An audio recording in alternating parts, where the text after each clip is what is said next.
ඉංග්‍රීසියෙන් ප්‍රශ්න අහන්න ලේසිම ක්‍රම 50ක් මෙන් මේ ක්වෙස්චන් පැටර්න් ටික මතක තියාගත්තොත් ඕනෑම කෙනෙක් එක්ක බය නැතුව විශ්වාසයෙන් ඉංග්‍රීසි කතා කරන්න පුළුවන්. Number 1. Do you like coffee?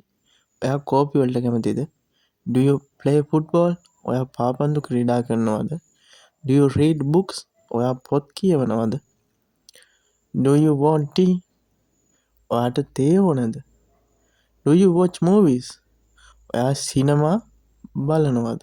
Do you use කරන්න පුළුවන් මෙන්න මේ වගේ question form එකක් අපි අහනවා නම් do you පාවිච්චි කරන්න ඔයාලට පුළුවන්.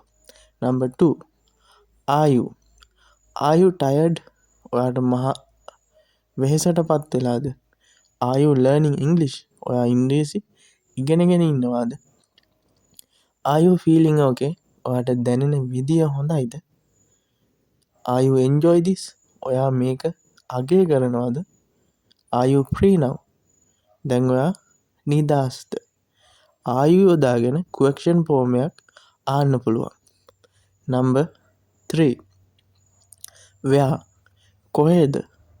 කොහෙද කියලා අදහස් කරන්න අපි පාවිච්චි කරන්නේ where කියන word එක. Where is your school? ඔයාගේ පාසල කොහෙද? Where are we meeting? අපි කොහෙද හමුවන්නේ? Where is the bus stop? Bus නැවතුම් ස්ථානය කොහෙද? Where did you go yesterday?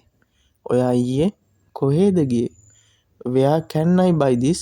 මට මේක කොහෙදී මිලදී ගන්න පුළුවන්ද? Number 3. Can you? ඔයාට පුළුවන්ද?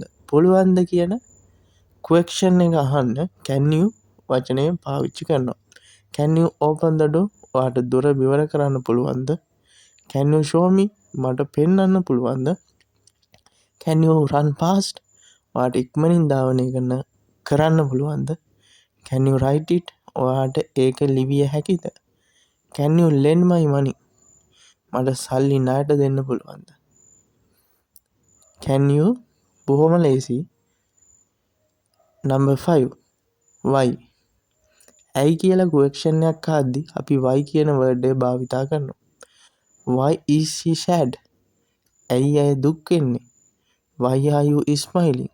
ඇයි ඔයා සිනහ වෙන්නේ? Why is the room messy? ඇයි කාමරය අවුල් වී තිබෙන්නේ? Why did they leave? ඔවුන් ඇයි ගියේ? Why is it so cold? ඇයි මේක මෙතරම් සීතල? ඇයි කියලා question එක අහන්න අපි why කියන word එක තමයි භාවිතා කරන්නේ. මෙවැනි එදිනෙදා වැදගත් පාඩම් ඉගෙන ගන්න ඔයාලා දැම්ම අපිව subscribe කරලා එකතු වෙන්න. මේ වීඩියෝ එකේ ඉතුරු කොටස ඊළඟ වීඩියෝ එකෙන් බලාපොරොත්තු වෙන්න. හැමෝටම බලන්න share කරන්න. මෙවැනි වැදගත් පාඩම් ඉගෙන ගන්න අමතක නොකර අපේ channel එක subscribe කරන්න. එදිනෙදා භාවිත මෙවැනි වැදගත් වාක්‍ය ඉගෙනගෙන ඔයාගේ ඉංග්‍රීසි හැකියාව දියුණු කරගන්න වෙහෙස මහන්සි වෙන්න. මෙවැනි වැදගත් වීඩියෝ අපි ඉස්සරහට නැවතත් ගේනවා. ඒ නිසා අපිත් එක්ක එකතු වෙලා ඉන්න.